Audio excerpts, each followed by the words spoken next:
Hello and welcome to our channel Paramount जीएसयून। आज हम बेहद इंपॉर्टेंट चैप्टर के साथ आगे बढ़ेंगे। आज का चैप्टर है पृथ्वी की गतियाँ यानी मूवमेंट ऑफ द अर्थ। काफ़ी इंपॉर्टेंट चैप्टर है। इससे लगातार जो है जीके रिलेटेड जितनी भी एग्जाम्स हैं उन सब में क्वेश्चन देखने को मिलते हैं, तो इसको बड़ी आसानी से हम पढ़ेंगे। तो सबसे पहले हम शुरुआत करते हैं पृथ्वी की गतियों में कि पृथ्वी कितने तरीके से गति करती है। तो पृथ्वी जो है दो तरीके से गति करती है। पहला तो पृथ्वी जो है अपने अक्ष पर क्या करती है, घूर्णन करती है। पृथ्वी अपने अक्ष पर घूर्णन करती है। तो पृथ्वी अपने अक्ष पर घूर्णन किस प्रकार करती है और ये घूर्णन होता क्या है। और सबसे पहला बात है जो बेसिक है कि पृथ्वी का अक्ष क्या है, what is the axis of the earth, यानी पृथ्वी का अक्ष क्या है जिस पर वो घूर्णन करती है। तो ये हमने देखा ये नॉर्थ पोल हो गया, ये हमारा साउथ पोल हो गया, ये वेस्ट हो गई, ये ईस्ट हो गई। तो पृथ्वी उत्तरी ध्रुव और दक्षिण ध्रुव, तो पृथ्वी के दोनों ध्रुवों को मिलाने वाली काल्पनिक रेखा जो पृथ्वी के केंद्र से होकर गुजरती है, वह काल्पनिक रेखा जो पृथ्वी के उत्तरी ध्रुव और दक्षिणी ध्रुव को मिलाती है और पृथ्वी के केंद्र से होकर गुजरती है, उसे ही हम क्या कहते हैं, पृथ्वी का अक्ष यानी एक्सिस ऑफ द अर्थ। तो हमने जाना पृथ्वी का अक्ष। अब बात आती है कि पृथ्वी अपने अक्ष पर घूर्णन किस प्रकार और किस दिशा में करती है। तो पृथ्वी अपने अक्ष पर घूर्णन किस दिशा में करती है, वेस्ट से ईस्ट में, यानी पश्चिम से पूर्व की ओर पृथ्वी रोटेशन करती है। ठीक है, तो पृथ्वी अपने अक्ष पर पश्चिम से पूर्व दिशा में घूर्णन करती है। तो ठीक है, एक तो घूर्णन हो गया जिसके आधार पर क्या होता है, दिन और रात। दिन और रात पृथ्वी के घूर्णन के कारण दिन और रात होते हैं। और जो पृथ्वी है अपने अक्ष पर घूर्णन कितने समय में कंप्लीट करती है, तो 24 आवर्स में कंप्लीट करती है, यानी 24 घंटे में पृथ्वी पर दिन और रात होते हैं पृथ्वी के घूर्णन के कारण। पृथ्वी अपने अक्ष पर ही घूर्णन करती है। ठीक है, तो अब बात आती है कि पृथ्वी की गतियों में घूर्णन हो गया जिसके आधार पर दिन और रात होते हैं। अब दूसरा जानेंगे हम पृथ्वी और किस प्रकार से गति करती है। और दूसरा गति करती है पृथ्वी सूर्य के चारों ओर चक्कर लगाती है, जिसे क्या कहते हैं हम, परिभ्रमण। इसको घूर्णन को परिक्रमण भी कहते हैं, माफ कीजिए, परिभ्रमण कहते हैं पृथ्वी के घूर्णन को। और पृथ्वी जो सूर्य के चारों ओर चक्कर लगाती है जिसके आधार पर वर्ष परिवर्तित होती है, उसको कहते हैं हम परिभ्रमण। तो देखिए ये हो गई हमारी जैसे पृथ्वी, ये हो गई पृथ्वी, ये हो गई हमारी पृथ्वी, और ये हो गया सूर्य, तो पृथ्वी जो है सूर्य के चक्कर लगाती है, आपने देखा। तो जिस तरह पृथ्वी जो है परिक्रमण करती है और सूर्य के चक्कर लगाती है 365 दिन में, जिसके आधार पर एक वर्ष होती है, तो पृथ्वी अपने जो अक्ष पर घूर्णन करने के साथ साथ सूर्य का चक्कर लगाती है। वो 365 दिन और 6 घंटे में एक चक्कर पूर्ण करती है सूर्य का, जिसके आधार पर एक वर्ष होती है। तो जैसा हमने देखा 365 दिन में एक वर्ष हो गई, 6 घंटे उसको अलग से जो प्लस होता है, 6 घंटे और अतिरिक्त लगते हैं, जिसके आधार पर क्या होता है, जैसे 4 वर्ष में अगर हम 4 का गुणा करें 6 घंटे में तो 24 घंटे हो गए, 24 घंटे निकला है, जिसके आधार पर क्या हो गया, एक दिन बढ़ गया। तो 4 वर्षों के अंतराल में एक दिन बढ़ गया, जिसके आधार पर लीप वर्ष या अधिवर्ष होती है, जिसके कारण फरवरी में 29 दिन देखने को मिलते हैं। तो इस प्रकार से पृथ्वी जो घूर्णन करती है और घूर्णन करने के साथ परिक्रमण करती है सूर्य का, तो उसके आधार पर दिन रात और वर्ष में किस प्रकार अंतराल आता है, आपने देखा। तो एक और क्वेश्चन आता है कि उपसौर और अपसौर क्या होता है। तो जब पृथ्वी सूर्य का चक्कर लगाती है तो दो स्थितियां मिलती हैं। एक तो पृथ्वी सूर्य के सबसे निकटतम आती है, वो एक जो पृथ्वी सूर्य की सबसे दूरी पर रहती है। तो जब पृथ्वी सूर्य के समीप होती है उसे क्या कहते हैं, उपसौर। जब पृथ्वी घूर्णन करते समय पृथ्वी सूर्य के निकटतम आई, जब निकटतम आई उसे क्या कहते हैं हम, उपसौर। उसे हम उपसौर कहते हैं, उपसौर। और जब पृथ्वी सूर्य के दूर पृथ्वी के जब पृथ्वी सूर्य के दूर होती है स्थित, तब क्या होता है? अपसौर। क्या होता है? अपसौर। अपसौर। तो अपसौर क्या है? अपसौर क्या है जो हमने जाना, ये स्थिति कब आती है? तो चूंकि पृथ्वी सूर्य के नजदीक होती है उसको अपसौर कहते हैं। तो ये अपसौर की स्थिति कब आती है? 3 जनवरी। ठीक है, अपसौर। और अपसौर की स्थिति कब आती है? 4 जुलाई।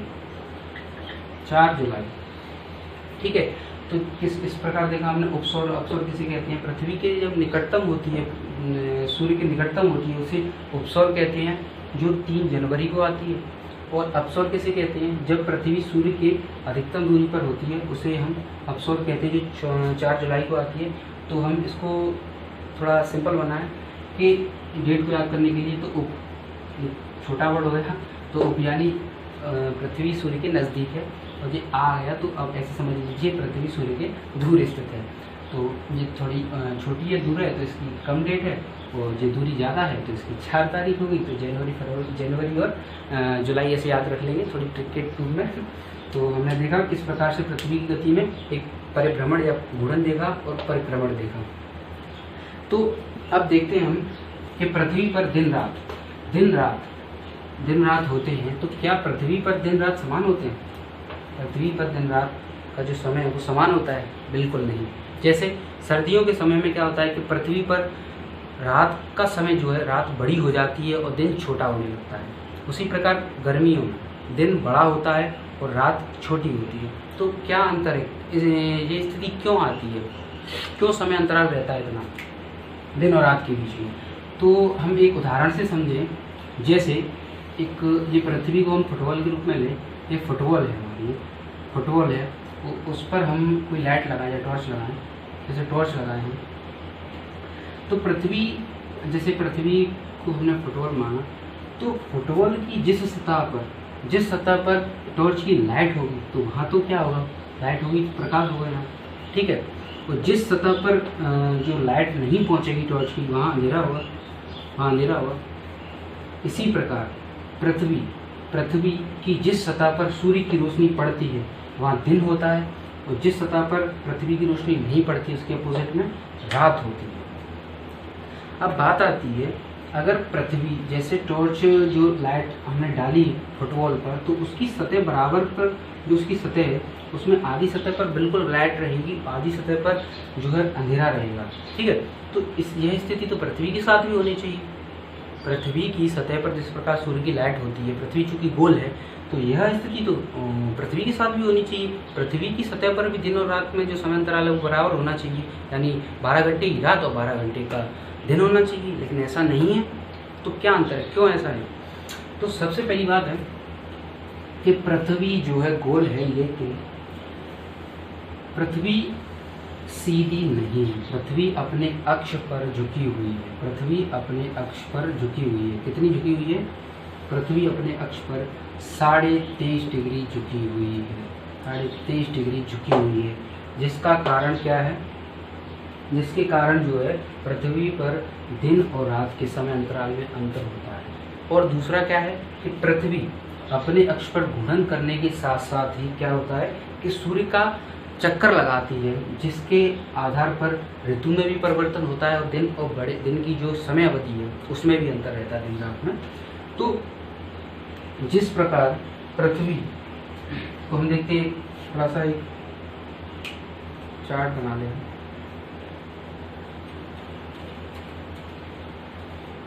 देखिए, मैंने पिछली वीडियो में मकर रेखा कर्क रेखा इसीलिए नहीं समझाया क्योंकि इसको अच्छे से समझा दूंगा इस वीडियो में।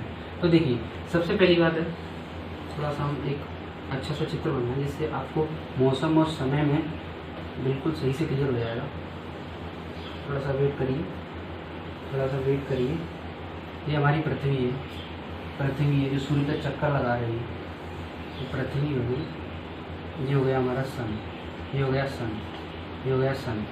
ठीक है, ये पृथ्वी जो है चक्कर लगाती है सूर्य का पश्चिम से पूर्व में।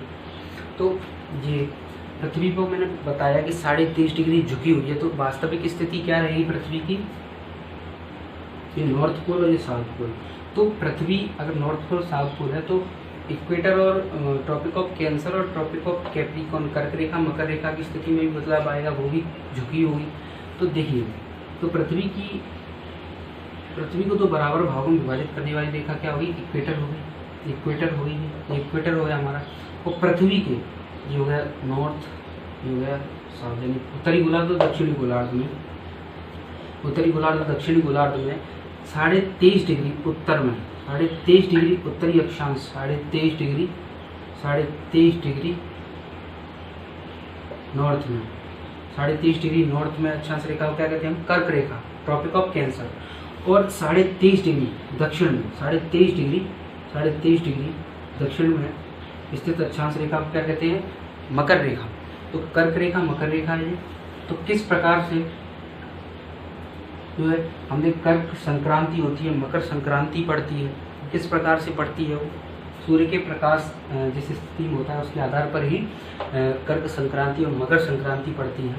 तो जब ये सूर्य है, सन की लाइट है, जब सन की लाइट जे अब यहाँ देखें तो सन की लाइट जब आएगी तो सबसे ज़्यादा कहाँ आएगी? नॉर्थ में पड़ेगी, नॉर्थ में, यानी कर्क रेखा पर पड़ेगी। तो जब कर्क रेखा पर पड़ेगी तो क्या होगा कि ये नॉर्थ हो गया, ये साउथ हो गया। तो नॉर्थ में क्या स्थिति रहेगी? दिन बड़े होंगे क्योंकि लाइट सबसे ज़्यादा यहाँ पड़ रही है नॉर्थ में। तो क्या होगा? दिन बड़े होंगे और रातें छोटी हो जाएंगी, दिन बड़े होंगे और रातें छोटी होने लगेंगी। ठीक है, जैसे ये हम मिलाएं इसको, नॉर्थ पोल और साउथ पोल, जैसे मिलाया, ठीक है। तो यहाँ दिन बड़े होने लगेंगे और यहाँ रातें छोटी होने लगेंगी। नॉर्थ में दिन बड़े और इसमें क्या होगा? दक्षिण में रातें बड़ी होने लगती हैं। तो ये स्थिति कब आती है? ये स्थिति आती है 21 जून को। 21 जून को क्या रहता है कि जो है सूर्य की रोशनी कहाँ पड़ती है? सीधी लंबवत पड़ती है कर्क रेखा पर, जिसके कारण क्या होता है? उत्तरी गोलार्ध में दिन बड़े होते हैं और दक्षिणी गोलार्ध में दिन छोटे होते हैं। तो ये स्थिति आती है 21 जून को। ये इंपॉर्टेंट डेट है जो एग्जाम में लगातार पूछी जाती है। और दूसरी स्थिति कब आती है? दूसरी स्थिति जैसे पृथ्वी घूर्णन करती जाती है इस प्रकार पश्चिम से पूर्व में। तो यहाँ जब सूर्य जो ये स्थिति बनेगी, ये होगा हमारा इक्वेटर, ये होगी हमारी कर्क रेखा और ये होगी हमारी मकर रेखा। ठीक है, तो जब सूर्य की रोशनी अब कहाँ पड़ेगी सूर्य की रोशनी? ऐसे नहीं है, लेकिन सूर्य जो है इस प्रकार से पृथ्वी पर ऐसे पड़ेगा तो लंबवत बीच में आएगी, लंबवत बीच में, यानी इक्वेटर पर सूर्य की रोशनी जो है लंबवत पड़ेगी सीधी। तो क्या होगा कि दिन और रात बराबर होंगे कि नहीं? जब पृथ्वी के मध्य में यानी इक्वेटर पर लंबवत किरणें पड़ेंगी। अब ऐसा नहीं है कि सूर्य की किरणें जो है इस सभी जगह नहीं होती, सभी जगह जाती है, लेकिन क्या होगा कि जहाँ जो लंबवत पड़ेगी अधिक होगी, यहाँ थोड़ी तिरछी जाएंगी। तो क्या रहेगा कि प्रकाश उधर कम रहेगा तो लाइट कम रहेगी, और इधर जो है प्रकाश ज़्यादा पड़ेगा, लंबवत पड़ेंगी किरणें। तो यहाँ क्या होगा? पृथ्वी पर दिन और रात दोनों गोलार्धों में समान रहेगी। तो ये स्थिति कब आती है? ये स्थिति 2 बार आती है, और इसे हम क्या कहते हैं? विषुव कहते हैं। जब पृथ्वी के विषुवत रेखा पर सूर्य की रोशनी लगा जो क्या नाम है लंबवत पड़ती है, उसे हम विषुव कहते हैं। ये स्थिति 2 बार आती है, इक्विनोक्स कहते हैं, विषुव कहते हैं, यानी इक्विनोक्स। अब ये स्थिति 2 बार आती है जब सूर्य की किरणें विषुवत रेखा पर लंबवत पड़ती है, जिस पर क्या है? दिन और रात समान होती है, समान होंगे दिन रात दोनों गोलार्धों में। ठीक है, तो ये स्थिति कब आती है? देखिए क्रम से, जैसे मौसम परिवर्तन होता है, सूर्य का उत्तरायण और दक्षिणायन होता है, तो पृथ्वी जैसे ये आती है तो आगे डेट बढ़ेगी। जून है, जून के बाद क्या आता है? जुलाई अगस्त सितंबर। तो 3 महीने के बाद सितंबर में, यानी 23 सितंबर को क्या रहेगा? विषुव पड़ेगा 23 सितंबर, और इसे क्या कहेंगे? शरद विषुव कहेंगे। जब पृथ्वी की विषुवत रेखा पर सूर्य की किरणें लंबवत पड़ेगी तब पड़ेगा शरद विषुव 23 सितंबर को, डेट याद रखना। अब आगे जब बढ़ेगी स्थिति, जैसे सूर्य पृथ्वी जो है वो जैसे पश्चिम से पूर्व की ओर और बढ़ेगी आगे घूर्णन करती हुई, तब अब यहाँ क्या होगा, यहाँ क्या होगा, यहाँ देखें स्थिति वही रहेगी, 23.5 डिग्री झुकी हुई है। तो इस आधार पर जो है हमारा इक्वेटर को खींचना, इक्वेटर और ये हो गई हमारी कर्क रेखा, ये हो गई मकर रेखा। अब देखिए, अब यहाँ से स्थिति थोड़ी हटके हो गई कि नहीं, यहाँ सूर्य की किरणें कर्क रेखा पर पड़ रही थी, अब यहाँ मकर रेखा पर लंबवत पड़ेंगी, मकर रेखा पर लंबवत पड़ेंगी। अगर मकर रेखा पर लंबवत पड़ेंगी तो क्या होगा कि दक्षिणी गोलार्ध में, यानी दक्षिणी गोलार्ध में क्या रहेगा, दिन बड़ा, और उत्तरी गोलार्ध में क्या रहेगा, दिन छोटा। अपोजिट स्थिति रहेगी, दिन कहाँ बड़ा होगा, दक्षिणी गोलार्ध में, मकर रेखा पर जब लंबवत पड़ेगी सूर्य की किरणें, और उत्तरी गोलार्ध में दिन छोटा रहेगा। ठीक है, अब ये स्थिति कब आती है, तो डेट बढ़ा दीजिए, समय ऐसे बढ़ता रहेगा। तो सितंबर यानी दिसंबर में आती है, यानी 22 दिसंबर को ये स्थिति आती है। इसको कहते हैं हम मकर संक्रांति, जब मकर रेखा पर सूर्य की किरणें लंबवत पड़ती हैं, और इसको क्या कहते हैं, कर्क संक्रांति, जब कर्क रेखा पर सूर्य की किरणें लंबवत पड़ती हैं। ठीक है, तो मकर संक्रांति और कर्क संक्रांति। ठीक है, अब ये स्थिति देख लीजिए, अब स्थिति आगे बढ़ी, जब जो है सूर्य का चक्कर लगाती हुई पृथ्वी थोड़ा आगे बढ़ी, यानी उत्तरायण होना, यानी उत्तर में, और दक्षिण होना सूर्य का, दक्षिणायन होना यानी दक्षिण में सूर्य की रोशनी पड़ती है। तो अब ये उत्तरायण हुआ सूर्य का, या फिर पृथ्वी सूर्य के और पूर्व में गई बढ़ते बढ़ते। तो अब स्थिति क्या बनेगी, ये स्थिति क्या बनेगी, तो ये हो गया हमारा इक्वेटर, ये हो गई हमारी कर्क रेखा, ये हो गई हमारी मकर रेखा। तो अब क्या स्थिति बनेगी, इसकी तरह बनेगी, जब सूर्य की किरणें लंबवत कहाँ पड़ती हैं, इक्वेटर पर, यानी विषुवत रेखा पर सूर्य की किरणें लंबवत पड़ेगी।